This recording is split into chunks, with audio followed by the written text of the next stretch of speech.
నమస్తే అక్క. నమస్తే అమ్మా. ఎట్లున్నారు? బాగున్నాం. అంత అసెంబ్లీ నడుస్తా అంటే మరి బీఆర్ఎస్ ఎమ్మెల్యేలు అందరూ తెలంగాణ భవన్లు ఉన్నారు. ఏం చెప్తారు అక్క? మైక్ ఇవ్వకపోతే ఏం చేస్తాం చెల్లి? ఆడ కూర్చొని మైక్ ఇస్తలేరు కదా ప్రతిపక్షానికి. మైక్ ఇవ్వకపోతే ఏం చేస్తాం అక్కడ? ఆయన చెప్తున్నాడు కదా. దాదాపు నీళ్ల విషయంలో అన్యాయం చేసిందే బీఆర్ఎస్ పార్టీ. 299 టీఎంసీలకు సంతకాలు పెట్టింది కేసీఆర్. ఇలా 299 టీఎంసీల గురించి మాట్లాడతామని చెప్పేసి ఉద్దేశంతోనే అసెంబ్లీ వాకౌట్ చేసిపోయినరు. వాళ్ళు అక్కడ కావాల్సుకొని ఇక ఏ సాకు దొరికినా వాళ్ళు అవతలకు పోవాలని చూస్తారు బీఆర్ఎస్ పార్టీ నాయకులు అని చెప్పేసి మాట్లాడుతూ ఉన్నారు. ఏం చెప్తారు? అవతలకు పోవాలనుకుంటే అంటే మళ్ళీ బీఆర్ఎస్ కాదు, కాంగ్రెస్ వాళ్ళు తెచ్చారు కదా తెలంగాణ. ఈరోజు దొంగలు పోయి కూర్చున్నారు. ఒక దొంగ చేతికి అప్పచెప్పినాం. ఒక మూర్ఖునికి ఒక దొంగ చేతిలో తెలంగాణ పెట్టి ఈ రోజు మైక్ ఇయ్యమని చెప్పేసి ప్రతిపక్షాన్ని గొంతు నొక్కుతుంటే అక్కడ లోపల కూర్చొని లాభం ఏముంది? హరీష్ అన్న ఒక 6 ప్రశ్నలు అడిగిండు. మూసీది అడుగుతున్నాడు. మూసీకి ఎంత ఖర్చు అవుతుంది, వాళ్ళకి ఎప్పుడు ఇస్తారు, కూలగొట్టిన వాళ్ళకి ఏమి ఇచ్చిండ్రు, ఎట్లా అవుతుంది అని అడిగితే గొంతు నొక్కుతున్నారు. సబిత ఒక్కది గొంతు మైక్ నొక్కేసిండ్రు. సునీత ఇవన్నీ చేస్తుంటే ఎక్కడ కూర్చుంటామమ్మా? ఒక అసెంబ్లీ అంటే ఒక దేవాలయం. అందులో కూడా నువ్వు బూతులు మాట్లాడుతున్నావు అంటే ఎట్లా ఉంటారు? బూతులు మాట్లాడడానికి అసెంబ్లీ. నువ్వు బయట మాట్లాడినావు అంటే ఏమనిపించదు. రోడ్డు మీదో ఎక్కడో గల్లీలలో మాట్లాడినావు, పిల్లల ముంగడ మాట్లాడినావు, సర్పంచ్ల ముంగడ. ప్రజలు అదే 4 కోట్ల ప్రజలకు జవాబుదారీ ఇచ్చేది అసెంబ్లీ. అక్కడ ప్రజల కష్టాలు నష్టాలు ప్రతిపక్షాలు మాట్లాడితే దానికి న్యాయం చేయడానికి వస్తుంది. అక్కడ కూడా నువ్వు మాకు గొంతు నొక్కితే అక్కడ ఎట్లా కూర్చుంటాం అమ్మ? రేవంత్ రెడ్డి చేస్తున్న అభివృద్ధిని చూసి కళ్ళు మండుతున్నట్ట కదా, బీఆర్ఎస్ కడుపు మండుతుందట కదా. అదే చాలా 2 ఏళ్ళ నుంచి చాలా చేశారు. మీకు తెలియదా? హైడ్రా తెచ్చి కూలగొట్టిండు. లగచర్యాల రైతులను వేసుకొని పోయిండ్రు. పిల్లలను గురుకులాలలో 200 మంది. ఇదే అభివృద్ధి అయినది. మార్పు ఇది. తెలంగాణలో కాంగ్రెస్ వచ్చినాక మార్పు ఏంటంటే తీసుకొని పోతున్నారు కదా. ఈ రోజు ఫ్యూచర్ సిటీ అని తెలంగాణ తల్లిని రోడ్డు మీద ఎత్తేసిండు. ఫ్యూచర్ పోయింది, మళ్ళీ ప్రజెంట్లకు గుసాంచిండు.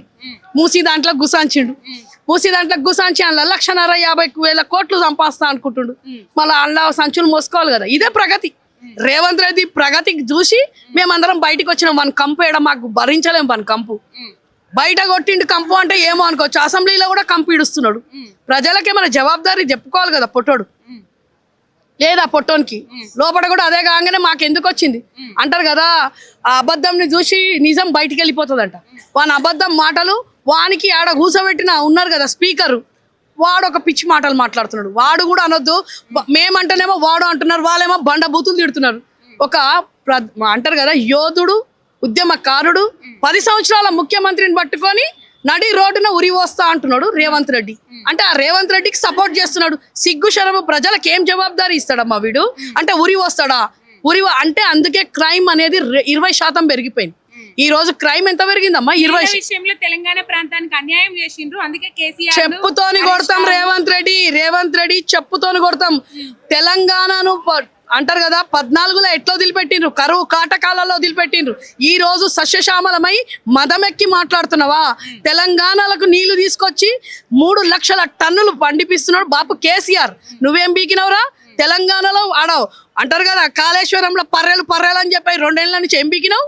2 ఏళ్ల నుంచి ఏం ఖర్చు పెట్టినావు? అక్కడ నీళ్ళు ఇవ్వకుండా ఇక్కడ ప్రజలందరినీ యూరియాకి ఏమిస్తుండమ్మా? ఒక పంట పోయింది యూరియాది. మళ్ళీ ఇప్పుడు లైన్లలో ఉన్న రైతులు సిగ్గు లేదు. యాప్ తెచ్చిందంట. యాప్ గురించి ఆనకే తెలియదు.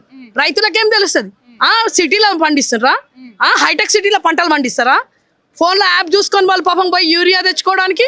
ఇంతకు ముందు ఆటోలో పోయి 10 సంచులు తెచ్చుకుంటుండే. ఆటో అని చెప్తే తెచ్చేస్తుండే అంట. మళ్ళీ వీని అమ్మ సొమ్మ వీని అబ్బ సొమ్మ ఎవరైనా యూరియా బ్యాగులు వీన అత్తగారు ఎవరైనా కార్లు పెట్టి వీళ్ళకు రైతులకు పంపిస్తుర్రా? సిగ్గుందా వానికి ఏమన్నా?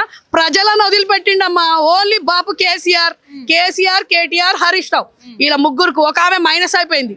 ఈ ముగ్గురు కోసం వాడు ముఖ్యమంత్రి అయ్యి. ఆ మైనస్ అయిన ఆమె చెప్తుంది కదా, పాలమూరు రంగారెడ్డిని ఎండబెట్టిందే కేసీఆర్ హరీష్ రావు, నిర్లక్ష్యం చేసిందే కేసీఆర్ హరీష్ రావు అని చెప్పేసి మాట్లాడుతుంది. ఆమె ఇప్పుడు బయటికి పోయినందుకు ఆమె చెప్తుంది. ఇంతకుముందు ఏం చేసింది ఆమె? ఇంతకుముందు చెప్పిందా? కాళేశ్వరం ఎట్లొచ్చింది, ఇవన్నీ నదులు ఎట్లొచ్చి, ఇవన్నీ చెరువులు ఎట్లొచ్చినాయి, ఇవన్నీ క్లీనింగ్ అయినాయి. 10 ఏళ్లలో అభివృద్ధి ఎవడు చెప్తలేడు. కేసీఆర్ చేయలేదు, ఇది చేయలేదు, అది ఏం చేయలేదు కేసీఆర్. నీ పొట్టోనికి బొంద పెట్టేది ఒకటే, దోపిచ్చి పెట్టలేదు. ఆ పొట్టోడు వస్తాడని తెలియదు కేసీఆర్ కు. లేకుంటే తోపిచ్చి బొంద పెడుతుంటివని. రాళ్ళు కొట్టేది కాదు బిడ్డ. తెలంగాణ రైతులు ఊర్లలో రాళ్ళు కొట్టి నిన్ను చంపకపోతే అడుగు. నువ్వు బాపు కేసీఆర్ ఉరిపోస్తా అంటావా? సిగ్గుశరం ఏమన్నా ఉన్నదా నీకు?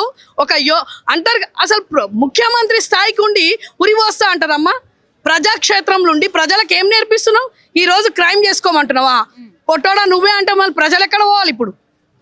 హోమ్ మినిస్టర్ లేరు, విద్యాశాఖ మంత్రి లేరు, ప్రజలను పట్టించుకోకుండా వీళ్ళ ముగ్గురిని పట్టించుకోవడం ఏందమ్మా? ఇప్పుడు అసెంబ్లీలో ప్రజల సమస్యలు మాట్లాడతావా, లేకుంటే మీ ముగ్గురు మీరు కొట్లాడుకోవడానికి కాడా? వీళ్ళ గొంతు నొక్కుతున్నావు ఎందుకు? మైక్ ఎందుకు మాట్లాడనిస్తలేవు? హరీష్ అన్న అడిగిన 6 ప్రశ్నలకు సమాధానం చెప్తలేవు ఎందుకు? ఇప్పుడున్న మూసీ దాంట్లో 1,50,000 కోట్లు ఖర్చు పెడుతున్నావు కదా, ఇంతకుముందు కూలగొట్టిన వాళ్ళకి ఏమి ఇచ్చినావు నువ్వు? ఎంత ఇస్తున్నావు నువ్వు? ఎందుకు చేస్తున్నావు నువ్వు? ఓన్లీ గోదావరి నీళ్లు తెచ్చి మూసీని క్లీన్ చేయి. ఇవన్నీ ఇల్లు కూలగొట్టి మూసీని క్లీన్ చేయడం ఏందమ్మా వాడు? అంటే పెద్ద పెద్ద కంపెనీలు తెస్తాడంట.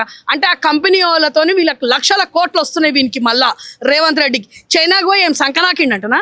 చైనాలో పోయిండు కదా ఏమో వీక్తా అని చెప్పి. ఇప్పుడు కార్పొరేటర్ల కంటే 10 కోట్లు ఖర్చు పెడుతుండంట. నెల రోజులైతే కార్పొరేటర్లు దిగిపోతారు, వాళ్ళకి 10 కోట్లు ఎందుకు రా నాయన? యూరియాకి పంపి 10 కోట్లు, యూరియా తెచ్చి పంపి 10 కోట్లు కార్పొరేటర్లకు పంపిస్తాడంటే ఏమనే ఇప్పుడు వాడు గెలుస్తాడా ఓడిపోతాడో వానికి సీట్ ఇస్తాడా తెలియదు. అవగాహన టూర్ల కోసం అట కదా. దేనికి దిగిపోయేటోనికి నెల రోజుల అవగాహననా? అంటే వీని జోబులో ఎన్ని పైసలు పడుతున్నాయో మళ్ళా. అవగాహన వానికి కాదు, వీని పొట్టోని ఎన్ని నింపుకొని మళ్ళీ పోయి ఆడపోయి అంటారు కదా రాహుల్ గాంధీకి ఇవ్వడానికి అవగాహన చేస్తున్నాడు. సిగ్గుండాలమ్మా మనకి. మన సిగ్గుతో మాట్లాడితే వాడు ముఖ్యమంత్రి స్థాయి కాదు, ఒక బ్రోకర్ కన్నా అంటారు కదా రౌడీ షీటర్ కూడా అట్లాంటి మాటలు మాట్లాడి.